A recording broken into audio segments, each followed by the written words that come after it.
when they think about emotional intelligence, they might not have an idea of like what it actually looks like until you see when there's a lack of it.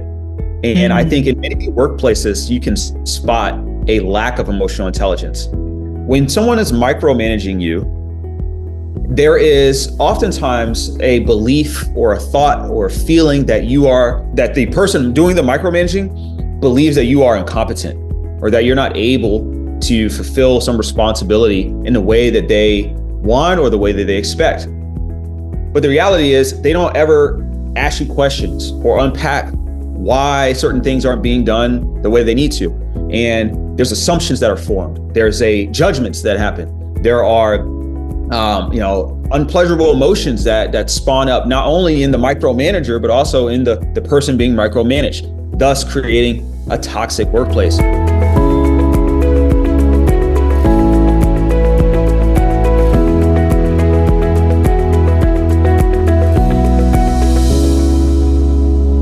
Welcome to another episode of The Irreplaceable Dental Assistant. And as usual, I have a treat for you today. Do you see this handsome guy beside me? His name is Orrin Webb. Welcome, Orrin. How are you doing today? I am doing fantastic. It's a great Friday, and I'm happy to be here.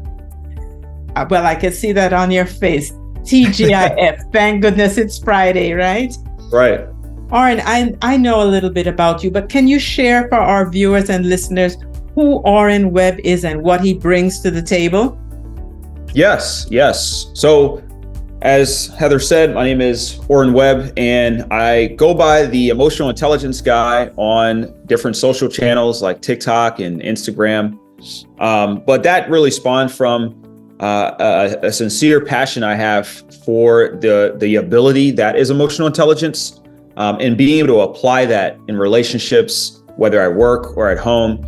And I started my own business, coaching and training business called In Motion, which is something I plan on doing until I am no longer here on this planet. So I am soulfully committed to helping everyday people apply emotional intelligence so they can have better relationships at work and at home. So it's a little bit about me. So I think it would be safe to say that you are truly passionate about getting the word out on emotional intelligence. Oh, yes, definitely. So Orrin, here's a question for you. How does emotional intelligence contribute to a more positive and productive work environment? Yes. So I think one of the best ways I like to think about this is many people who when they think about emotional intelligence, they might not have an idea of like what it actually looks like until you see when there's a lack of it. And I think in many workplaces, you can spot a lack of emotional intelligence. A common one that folks may find that relatable is micromanaging, right? Micromanagement is low EQ behavior. So let's think about that for a moment. When someone is micromanaging you, there is oftentimes a belief or a thought or a feeling that that the person doing the micromanaging believes that you are incompetent or that you're not able to fulfill some responsibility in the way that they want or the way that they expect. But the reality is they don't ever ask you questions or unpack why certain things aren't being done the way they need to. And there's assumptions that are formed. There's judgments that happen. There are, unpleasurable emotions that spawn up not only in the micromanager, but also in the person being micromanaged, thus creating a toxic workplace. So I share that as an example of that's an environment that is lacking EI, and a lack of EI leads to negativity, and in worst case scenario, toxicity in a culture. So when we think about how does emotional intelligence contribute to a positive workplace, I want to lay out one awesome kind of body of work that was actually done by Google's research, the idea of psychological safety. Psychological safety is something that when emotional intelligence is present in a workplace, typically from the leader on down, people in that job, no matter if you're on the front line, middle management, or a fellow senior, person, everyone feels safe enough to express themselves in a way that they feel authentic. Mm-hmm. And that level of safety is where I think you can arrive at a positive, meaningful, and authentic, real deal workplace where you want to go there and show up to work and bring your best self. Right. Because a collaborative work environment is very, very much a healthy and productive and progressive work environment, I would say. Absolutely. Absolutely. And big emphasis on the productive piece. People are more productive when they feel safe to get work done. Mm-hmm. So you gave us an example of micromanaging. Mm-hmm. Are there any other examples that you could give us of how and show us how emotional intelligence could enhance the teamwork and collaboration if that was done differently? Any other examples? Oh, yes. So for a long while, when I thought about emotional intelligence, and, I originally was put on to this ability and this framework through another coach, but they happen to work in a university setting. And they introduced the idea of emotional intelligence to the team that I was on, mm-hmm. because our executive director at the time had acknowledged that there were some toxic vibes, between teammates. And so, when we started it, we didn't really have any clear idea of how are we going to get rid of these toxic vibes, right? Are we all just going to kind of sit around a table and just talk it out? And by the way, that my team was all men, right? And if there's anything about the modern man, in particular in American culture, sitting around a table talking about your emotions is very slim. Now, I'm not saying it's never done, but it is rarely done, right? Mm-hmm. So, especially in a work context. So we were all wondering how exactly were we going to, rid ourselves of these toxic vibes. And thus, we were provided this personality framework. Mm-hmm. And this personality framework called the Myers-Briggs Type Indicator, you may have heard of it before. Yes. It's a popular personality tool that oftentimes, some people may see it you're just giving me some personality code and, how much does it actually help me? When you really apply it in a social context where there are social communication problems, it can be a real game changer. Yes. And that is what really helped me significantly in my previous workplace. And specifically, how exactly did it help? Well, I had a particular coworker that I was growing uncomfortable being around. They were a micromanager.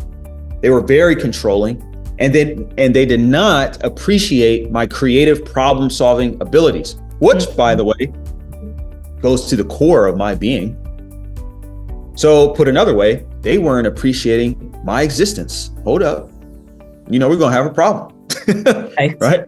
So problems were abound, right? So what this personality tool did in context of a retreat, it helped us realize that this individual was not, attacking Orrin. What they were doing was they were trying to express themselves in the way that they felt authentic to get at the best emotional outcomes they thought were possible, but they didn't necessarily give enough consideration to how I thought. Right. So what you had was conflict of differences. And the personality tool helped us map and put language to our cognitive differences. Right. And that was a game changer. I started to, rather than see this individual as a POS, I started to see them as, they just have a different personality than me, and here's specifically how. So these tools, the emotional intelligence framework, the Myers-Briggs Type Indicator, put together can help a team enhance their ability to work together, communicate together, and collaborate to get things done. Right. So what I heard you saying, Orrin, is that you had the tools to be able to self-assess and to be able to assess what was going on with each person that you worked with, understanding their strengths and their challenges, and then being able to create a game plan as to how to address each individual without taking what they were giving personally. Is that what I'm saying? 100%. Yes. So it seems to me that it really could impact individual job satisfaction and overall well-being. As you said, it affected you, right? Yes. Yeah, it sure did. So in your case, did you have to leave that environment to find one that would work better for you, or were the group of men around the table able to work it through and get beyond the challenges that individuals were having? So, funny enough, these tools that we were introduced to at the retreat, they became a part of our working dynamic. And at a follow-up retreat, we all sat around a table again and we talked about our emotions, but this time we all had a common language to understand each other. So important.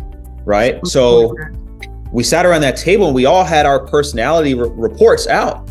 Yeah. And our executive director at the time, he recommended that we look at parts of our personality, and especially look at parts of our peers, our colleagues' personalities, and be able to ask some questions around it. One of the questions that I asked my teammates about their personality was, what do you love about yourself? And hearing these responses during the retreat allowed for me to start to change what some of these teammates meant to me. And so where there was that one teammate that, at one point I thought they were a POS, the meaning of them started to shift into something more rich, more real, and more importantly, neutral. I no longer just had this negative perception of them, which many listeners hearing this may know. When you have a negative perception of someone, it's draining on you, but also too, it's a breeding ground for conflict. It is true. A breeding ground. It's true. Yep. Because oftentimes if we don't have or emotional intelligence hasn't been introduced to us, we take it personally. And so 100%. Rather than trying to evaluate and see what's happening in front of you, you now have created your own story in your head about this person and why they're interacting with you in the way they're interacting. So how has this knowledge, this emotional intelligence, helped you to move beyond conflicts and to promote constructive resolutions? You've hinted to it, but could you expound on that a little bit more? Yeah. So the first step was changing the language we used. Right. More often than not, when folks are emotional, how do we really know? It's the language, the tonality that starts to shift, right? People start to use more emotion words. And what I found was the personality tools come with a set of language to describe yourself. Right. And typically, when you have the parts of your personality right in front of you on a piece of paper, you typically have positive emotions or, pleasant emotions towards the personality that you kind of were categorized under. And so by having that language, we were able to map out what makes this person feel good in a sense, right? What engages their mind? What do they do when they have to make a decision? What do they typically lean towards? What stimulates them, right? How do they like to organize and structure their workday, right? All these things were able to get new language, which with new language came new questions. And with new questions came new answers. And with those new answers came new meaning. And that allowed for us to reframe our relationships towards one another. which was very powerful. And so when we think about how does emotional intelligence make a difference in how you go about, building a more positive workplace or resolving conflict, it starts with language. Language is really key. And I don't want to get too, nuanced, but language really is the kind of that first step. Because think about it. How do you even know you're in a conflict, right? Things people are saying to you, things you're saying to yourself, right? Exactly. So here's the thing, Orrin. It seems as if you have to be specific with each person and the strategies used to interact with these persons, and you will end up with insight that you would not normally have had. So being specific, having strategies, and gaining new insight. That's basically your strategy and techniques to developing emotional intelligence that works in the workplace. Am I on target?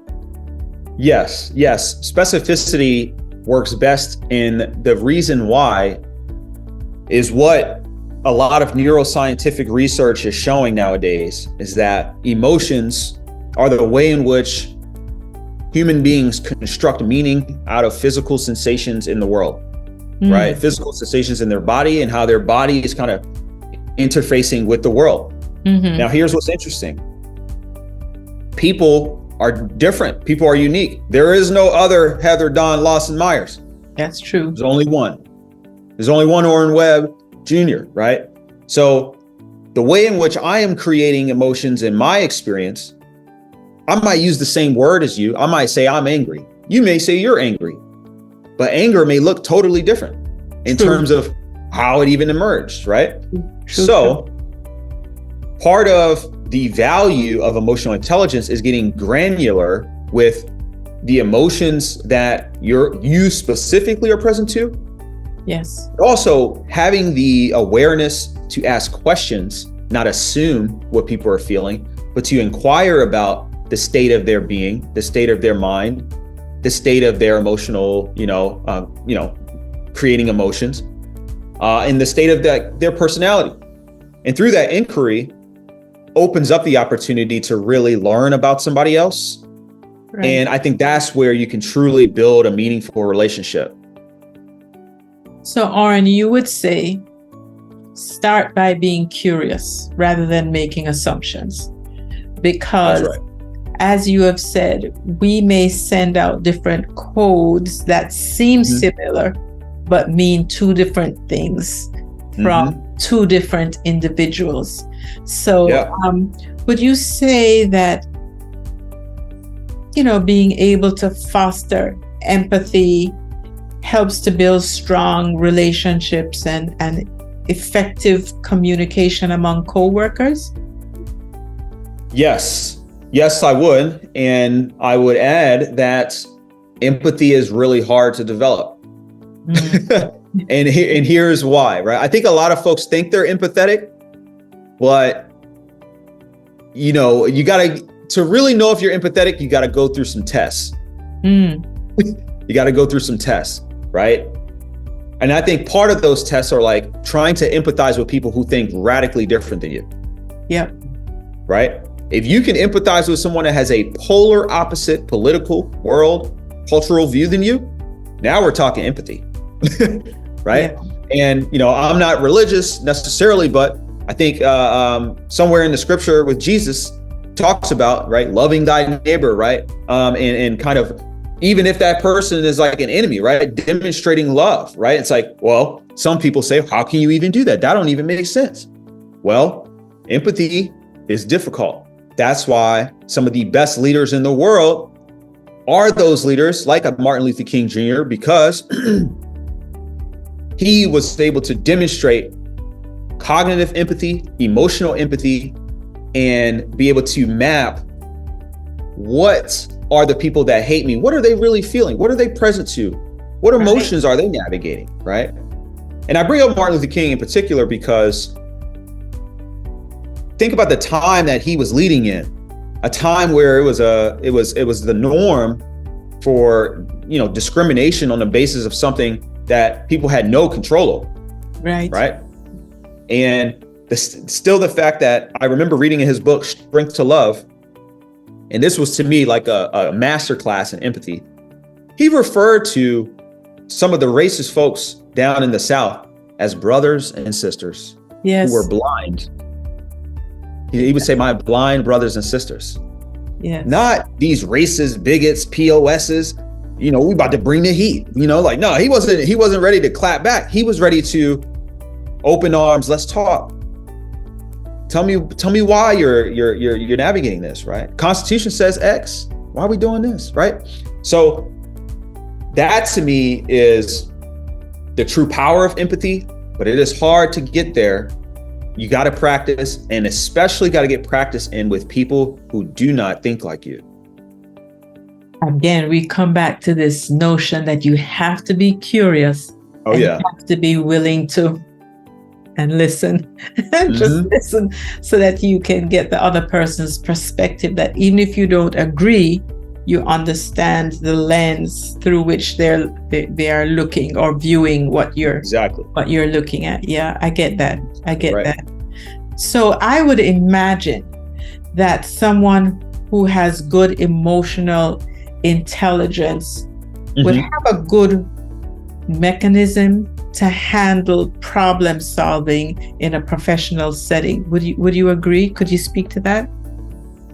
Yeah. So, when we think about a problem in a work setting, it typically is oriented around expectations, management of expectations, right?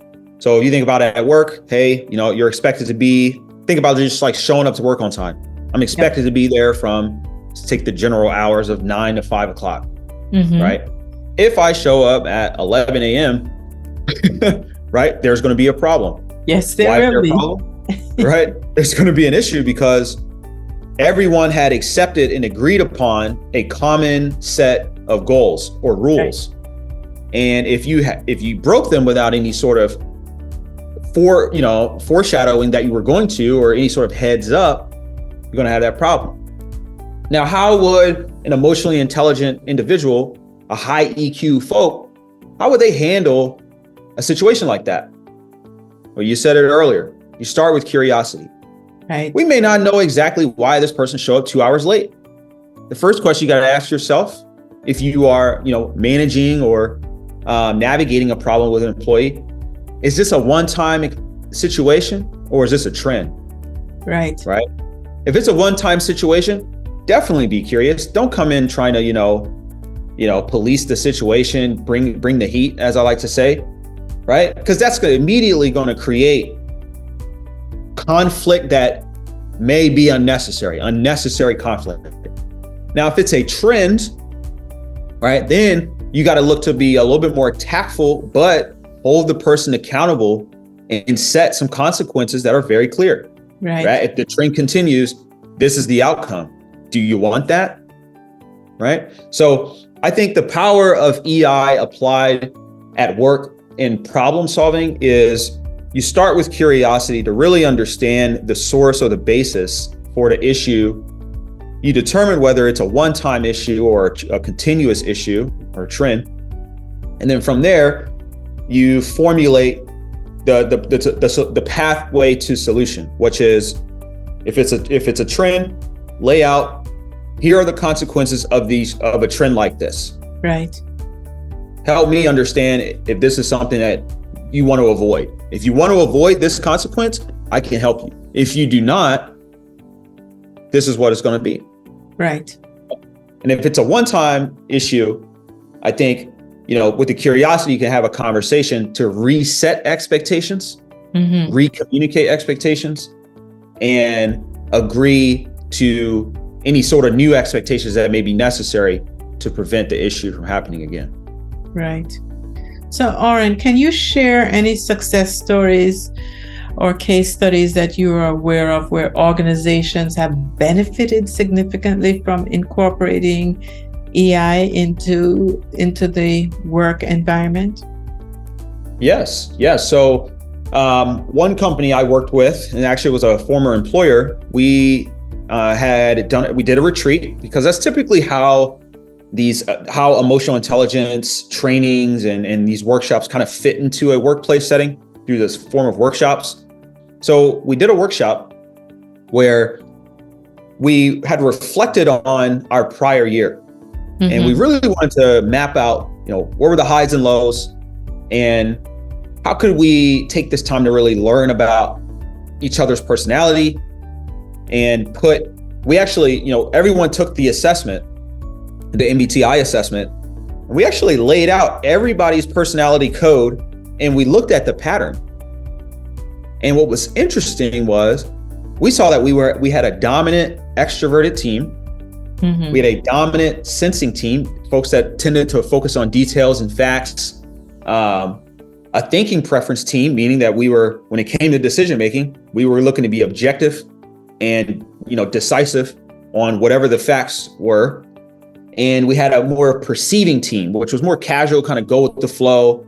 Let's figure things out as we get there. And what that revealed was that set of personality characteristics dominated the culture. So if you, let's say you had the opposite, and this is for my MBTI folks out there, if you were in an ESTP culture, but you're the opposite of an ESTP, let's say you're a INFJ, you're going to feel some kind of way, right? The culture you're going to bang up against the culture just because of the nature of the energy there, right? Right. So by making the team aware of that, we had a moment to reflect on, wow, these are the parts of our culture that are missing. We're missing more intuition. Right. We're missing more feeling and empathy. We're missing more structure and planfulness, right? We're missing more reflection. So by acknowledging that, we started to take steps to take action to make a difference. And where did that start?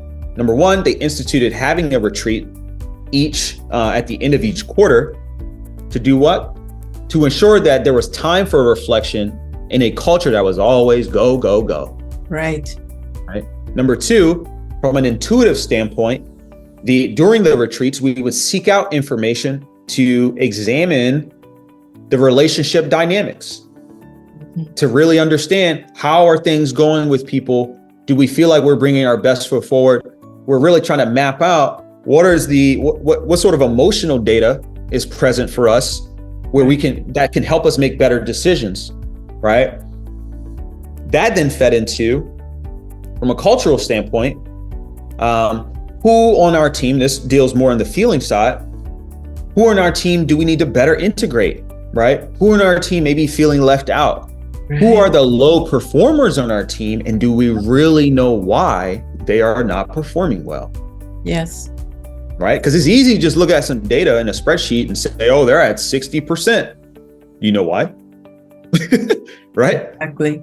And so that is kind of, I would say, a case study of how this team took, in Motion's framework and applied it into their culture to get better results. And the outcomes were great. Number one, the retention of employees increased, right?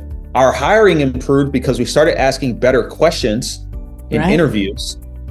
And third, the managers that attended that retreat came in with a better set of coaching tools to their reps who, for instance, some of their reps operated differently than them, right? So rather than the coach imposing their personality on their representative or their employee, they instead sought to better understand the personality of their employee and adapt accordingly. And that ultimately did improve performance as well. So that's the beauty of a high EQ culture. Yes.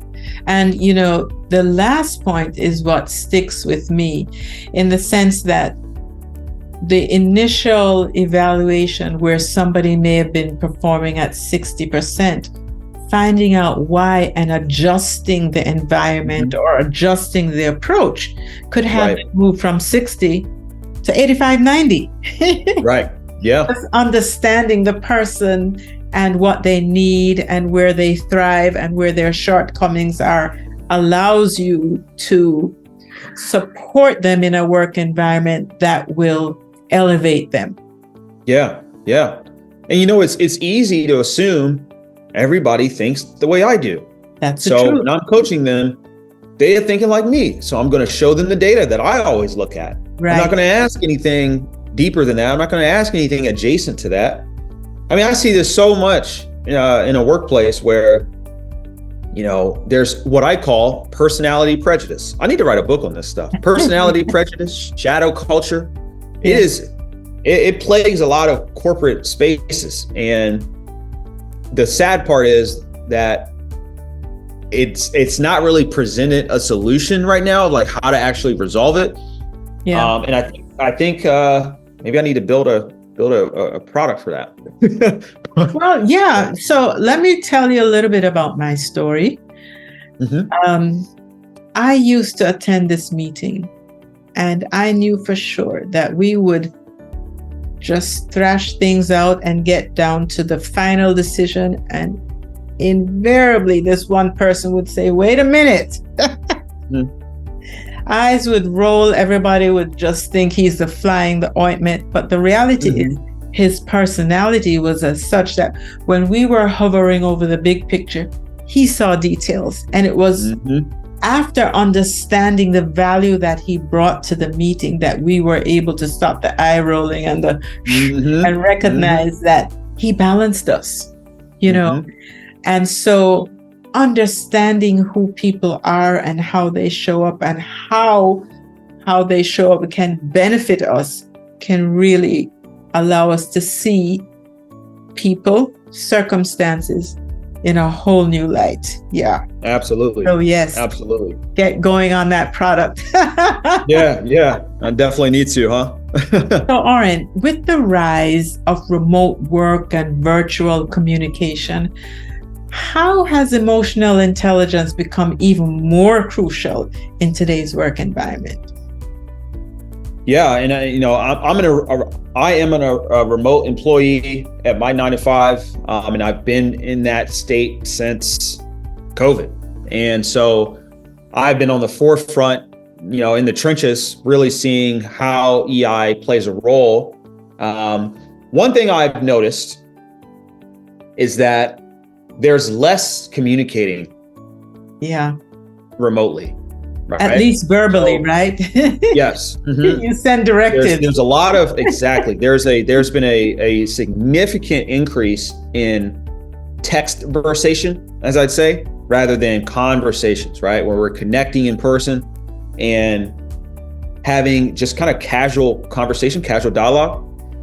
And I think that when you take an emotional intelligence lens to that, I think that organizations, due to the remote workforce trend, have become a little less connected and less authentic in terms of really getting to know each other.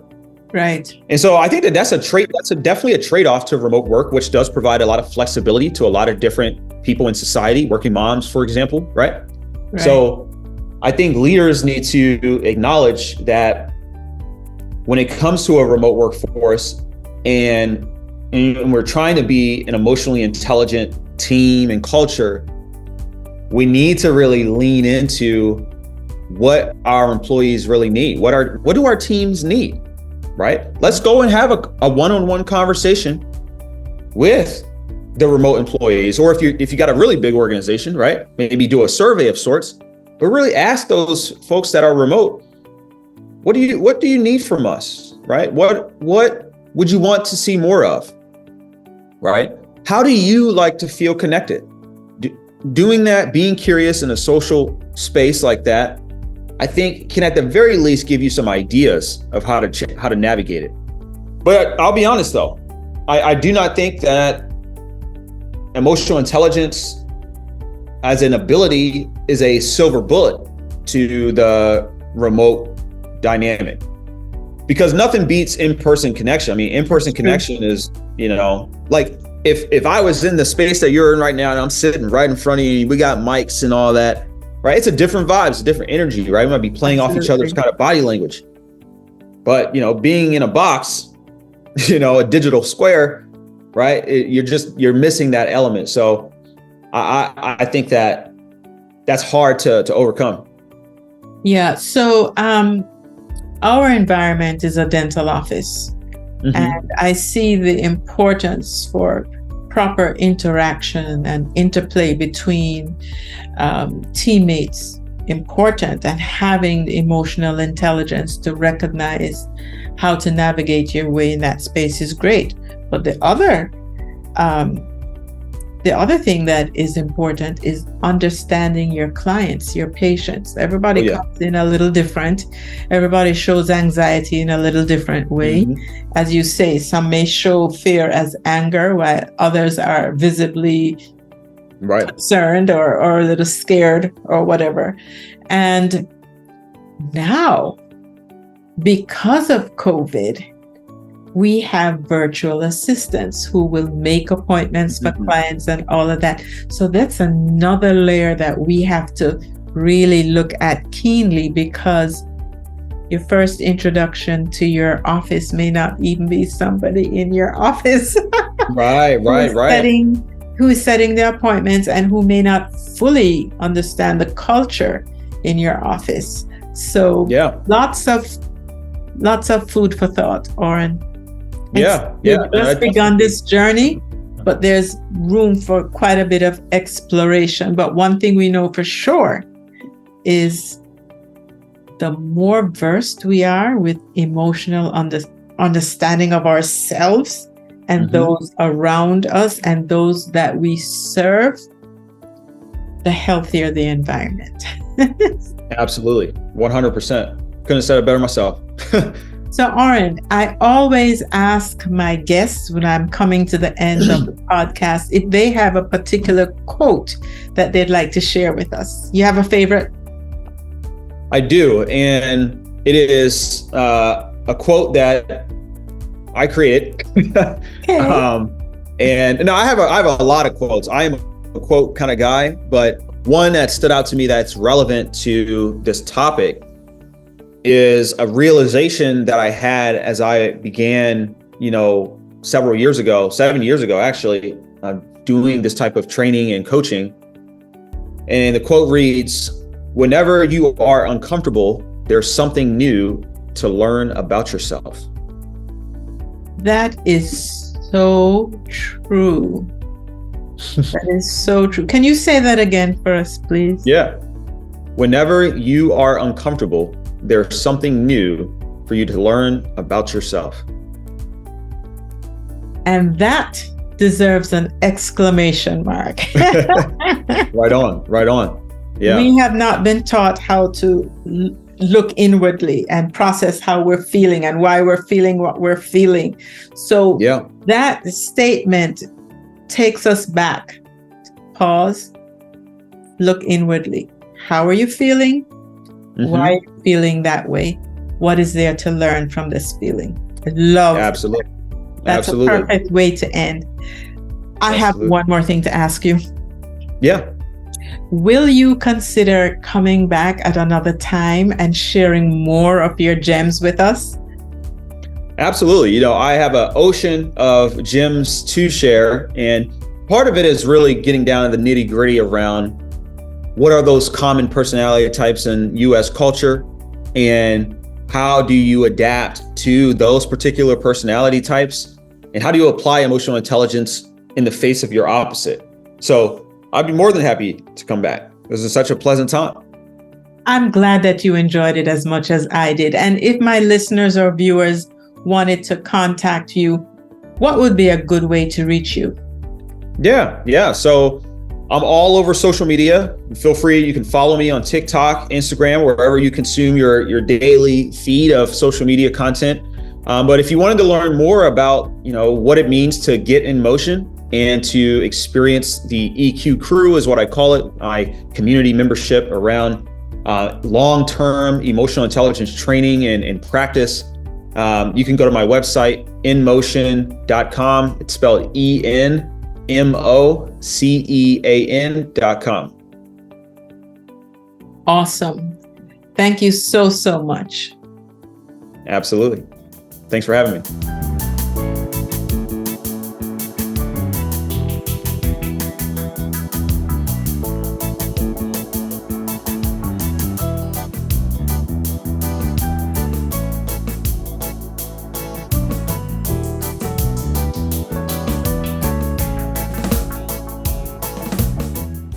Well, another wonderful interview with Orrin, the emotional intelligence guy. We have to remember that understanding ourselves and the personalities of our teammates can make a positive impact in enhancing our work environment. And having language to understand each other can enhance collaboration. Language is the key.